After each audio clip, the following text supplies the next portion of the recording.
I'm talking about building that legacy, I'm talking about what my parents gave to me. Because when I first came here, Dave and I came here as literally we had been married 10 days. And during different services, you would hear different people's testimonies of what they had been through and how they came to the Lord. And a lot of them were really dramatic. Pastor Bob's is dramatic. My husband Dave's is dramatic. And my testimony is, yeah, I learned about Jesus from little tiny, and he's been with me all the time. That's it.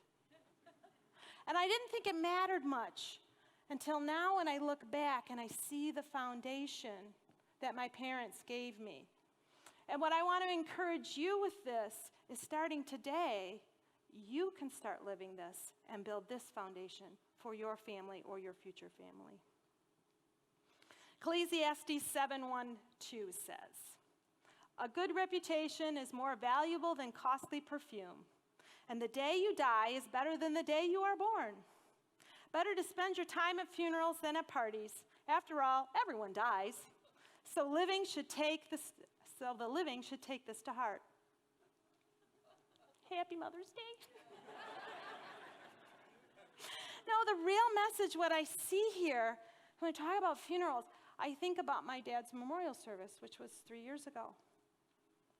That church was packed. And I had people I had never met come up to me and say, "Thank you for sharing your dad with us." He'd have coffee with me and he'd listen. Or he'd have coffee with me and he'd share his wisdom. Or he sat with me in the hospital while my wife was suffering. All these things that my dad did that to him were just normal everyday things. If you would have called him a hero, he would have said, "You're being silly." This is the kind of legacy I've been given. And that's what I want people to say about me when it comes to my memorial and my funeral.